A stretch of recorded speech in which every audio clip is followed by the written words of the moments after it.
बिस्मिल्लाहिर्रहमानिर्रहीम। अस्सलाम वालेकुम। आज 19 सितंबर बरोज़ सोमवार हम बात करेंगे लाहौर हाई कोर्ट से मुस्लिम लीग नून को आज इंतहाई तारीख़ी शिकस्त हुई है और पंजाब हुकूमत के ख़िलाफ़ पाकिस्तान तहरीक इंसाफ की पंजाब हुकूमत के ख़िलाफ़ पहली दरख्वास्त थी, पहली तारीख पर नाकाबिल समात करार देगी अदालत ने इनको वापस कर दिए। बड़ी अहम तफसीलात है जो मैं आपके साथ शेयर करूँगा।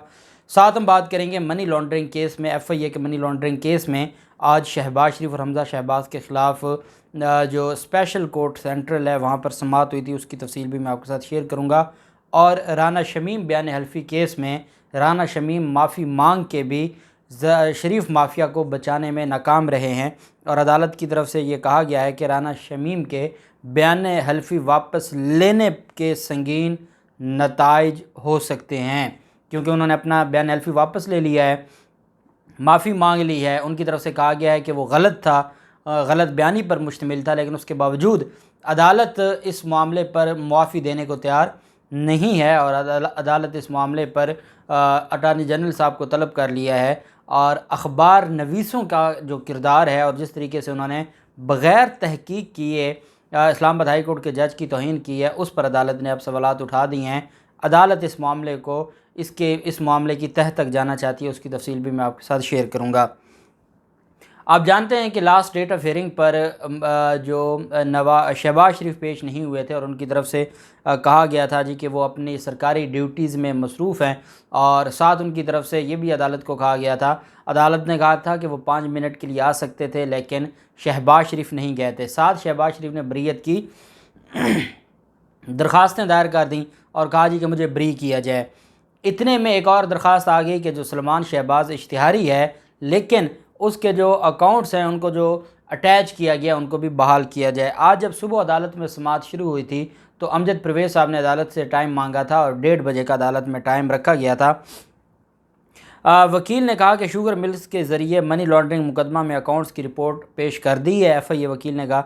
अदालत ने FIA के वकील से मुकालमा करते हुए कहा कि आप क्या अटैच करवाना चाहते हैं, इन अकाउंट्स में तो पैसे ही नहीं हैं, जो अकाउंट्स आप अटैच करवाना चाहते हैं इन अकाउंट्स में तो पैसे ही नहीं हैं। वकील FIA ने कहा कि एक प्राइवेट बैंक ने अकाउंट्स के पैसे FIA को जमा करवा दिए हैं, बाकी तमाम अकाउंट्स को चेक करवा लेते हैं, कंपनी के लिए मुख्तलिफ अकाउंट्स खोले जाते थे।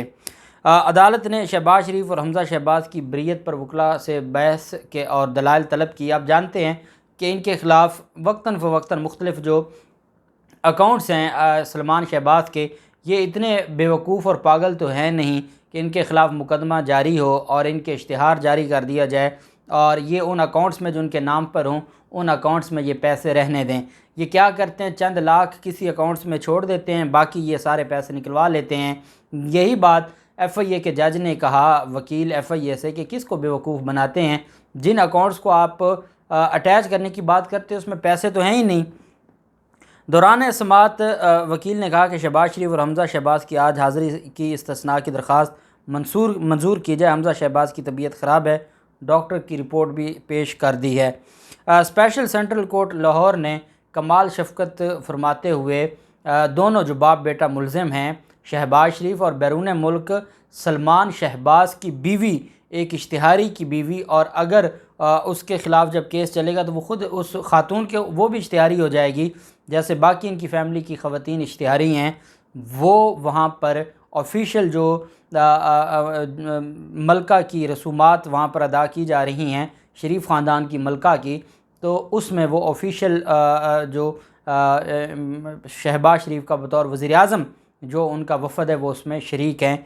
जब मुल्क के ये हालात हो जाएं और कोई पूछने वाला ना हो, चूँकि उनको खुली छूट दी गई है, किसी अदालत में आप दरख्वास्त दायर कर दें कि यहाँ पर आप अंदाज़ा लगाएं कि कोई किसी को मिलने जाए और कोई किसी मफरूर इश्तिहारी को मिलने जाए तो उस पर फिर अदालतों का रवैया क्या होता है। और आप देखें कि जब अदालत में आप दरख्वास्त, पहले भी दरख्वास्तें दायर हुई हैं कि जनाब ये जाते हैं और इस तरह इश्तिहारियों से मुलाकातें करते हैं, इश्तिहारी से मिलना गैर कानूनी है, तो उस पर अदालत कहती है अच्छा कौन गए, शहबाज शरीफ गए, नवाज़ शरीफ से मिलना था, अच्छा चले ये तो कोई मामला ही नहीं है ना, ये तो इनको तो प्रिविलेज हासिल है, इस्तिस्ना हासिल है।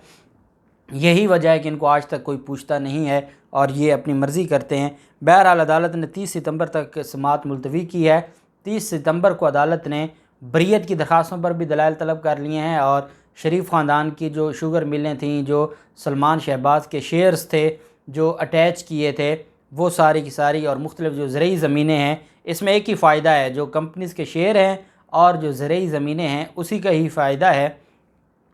उसको बहाल करने के लिए उनको, क्योंकि फ्रीज़ किया गया था, उनको बहाल करने की जो दरख्वास्त है उस पर भी अदालत ने 30 सितंबर को बहस तलब कर ली है कि उस पर दलाइल दें। राना शमीम का जो बयान एल्फ़ी है, राना शमीम के बयान एल्फ़ी में जब उन्होंने अपने तमाम इल्ज़ामात जो लगाए थे साकिब निसार साहब पर और इस्लामाबाद हाई कोर्ट के जस्टिस पर, वो सारे के सारे वापस ले लिए और कहा कि मैंने झूठ बोला। और आज रिपोर्टर्स ने उनसे सवाल किया है कि आपने अदालत की तौहीन पर तो आपने माफ़ी मांग ली, जो आपने अवाम की तौहीन की है, अवाम के जज्बात की तौहीन की है, अवाम से माफ़ी आप कब मांगेंगे। अतर मिनल्ला साहब ने आज समाअत हुई, रिमार्क्स देते हुए कहा कि राना शमीम के बयान हल्फी वापस लेने के संगीन नतायज हो सकते हैं। बयान हल्फी जालसाजी के ज़ुमरे में भी आता है, लेकिन ये अदालत इसमें नहीं जाएगी। जालसाजी ये है कि आप एक तमाशा करें, आप एक डॉक्यूमेंट बनाएं और आप उसमें वो झूठा हो, जालसाजी पर मुश्तमिल हो और उसको आप इस्तेमाल करना चाहें आगे अपने केसेस पर असरअंदाज होने के लिए। अदालत ने कहा ये जालसाजी में भी जा सकता है, लेकिन अदालत इस मामले में नहीं पढ़ना चाहती।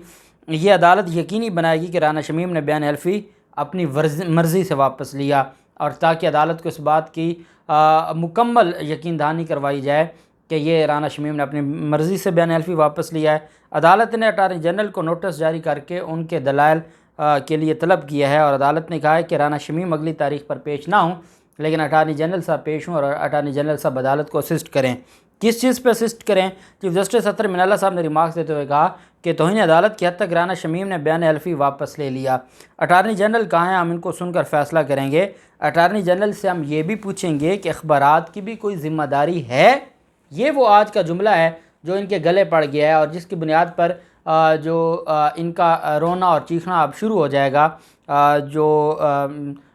शरीफ माफिया है या उनके साथ जो जियो जंग ग्रुप है। अदालत ने कहा कि हम इनको सुनकर, अटॉर्नी जनरल को सुन के फ़ैसला करेंगे और ये भी पूछेंगे कि अखबारात की भी कोई ज़िम्मेदारी है। अदालत ने कहा कि हम आइंदा समाअत पर अटॉर्नी जनरल से कुछ नुकात पर मुआवनत लेंगे और फिर उसके बाद देखेंगे। एक बात अदालत ने बड़ी वाज़ेह कही है कि राना शमीम के बयान हल्फी वापस लेने के नतायज संगीन हो सकते हैं, चूँकि बाकियों की हद तक जो फ़र्द जुर्म है वो पेंडिंग थी। अब ये बात साबित हो गई है जब राना शमीम ने यह कह दिया है कि मेरा बयान हल्फी झूठा था और मैं उस पर माजरत करता हूं और मैं अपने अल्फाज वापस लेता हूं। अब फिर आ जाएगी उन लोगों के ख़िलाफ़ कार्रवाई जिन्होंने एक झूठ को छापा और झूठ को सच करके दिखाया और बग़ैर तहकीक के ये सारा कुछ किया। उनको ये सारा मामला कैसे हुआ और अदालतों का नाम कैसे इस्तेमाल किया, असरअंदाज होने की कोशिश कैसे की, ये बहुत बड़ी ज़िम्मेदारी आयद होती है अतर मिनल्ला साहब पे। और ये अतर मिनल्ला साहब की जो पहले बहुत अच्छी क्रेडिबिलिटी है, उनको मज़ीद क्रेडिबिलिटी बेहतर बनाने का एक मौका है कि जिसके ऊपर आज देखा जाए, जब आज प्रोसिक्यूटर ने इमरान खान के ख़िलाफ़, इमरान खान की दरख्वास्त पर जब ये कहा कि जी वो साबिक़ वज़ीर आज़म है, उसने इस तरह धमकी दी, तो अदालत ने कहा बाकी लोग भी बहुत कुछ कहते रहते हैं, फिर आप मुकदमे दर्ज करवाएंगे उस पर। उन्होंने कहा प्रोसिक्यूटर ने कि बाकी लोग ऐसी बातें नहीं करते, तो अतर मिनल्ला साहब ने कहा ये बात छोड़ दें, बाकी जो कुछ कहते हैं वो भी हमें पता है। तो ये एक हकीकत है और अतर मिनल्ला साहब ये बात जानते हैं। यही वजह है कि उन्होंने 29 सितंबर के लिए इसको मुलतवी किया और अब 29 सितंबर को अदालत देखेगी कानून के मुताबिक। दूसरी तरफ परवेज़ इलाही के ख़िलाफ़ एक दरख्वास्त दायर की गई थी और ये परवेज़ इलाही के मशीरों के ख़िलाफ़ और उनकी तैनातियों के ख़िलाफ़ लाहौर हाई कोर्ट में दरख्वास्त दायर की गई थी। ये वो लोग हैं जिन्होंने 70 इस वक्त इनके काबीना के लोग हैं और ये 25 मखसूस जो खसूसी इनके मुशीर हैं और इसके अलावा बाकी भी अहदेदार हैं वफाकी हुकूमत के, और हत्ता के 20 ऐसे अहदे हैं जिसमें उनके पास वजारत कोई नहीं है लेकिन वो वज़ीर हैं। और वो बेशरम लोग अब पंजाब हुकूमत के 10 मुशीरों के ख़िलाफ़ लाहौर हाई कोर्ट में गए और परवेज़ इलाही के जो मुशीर हैं उनके ख़िलाफ़ दरख्वास्त दी कि उनको हटाया जाए और उनकी तैनाती को गैर कानूनी करार दिया जाए। अदालत ने कहा जी क्यों गैर कानूनी करार दिया जाए? उन्होंने कहा जी कि देखें गरीब मुल्क है और पहले सैलाब के हालात हैं और इस तरह की जो चीज़ें हैं ये आवाम पर बोझ बनता है। अदालत ने कहा आप कानून बताएं कि किस कानून के तहत वज़ीर आला पर यह पाबंदी आयद होती है कि वो इतने मुशीर रख सकता है। अगर ये पाबंदी वज़ीर आज़म पर नहीं है, वफाकी हुकूमत पर नहीं है, तो ये सूबाई हुकूमत पर पाबंदी कैसे आ गई? वो इधर उधर की बातें करने लगे। अदालत ने कहा कानून की बात बता दें। कानून क्या कहता है, क्या कानून में कहीं पर कोई पाबंदी आयद होती है तो हम भी पाबंदी लगा देते हैं। अगर आप कहें कि आपकी ख्वाहिश ये है कि परवेज़ इलाही के इतने मुशीर नहीं, इतने मुशीर होने चाहिए, तो अदालतें ख्वाहिशात के मुताबिक नहीं चलती, अदालतें आइन और कानून के मुताबिक चलती हैं। खैर, अदालत की तरफ से ये बेसिकली मुस्लिम लीग नून की तरफ से ये दरख्वास्त दायर की गई। उन्होंने कहा जी कि ये जो तैनातियाँ की गई हैं इनसे मुतल्लिक़ कानून तो कोई नहीं है, लेकिन ये एक गरीब सूबा है और इस पर बहुत बड़ा बोझ है।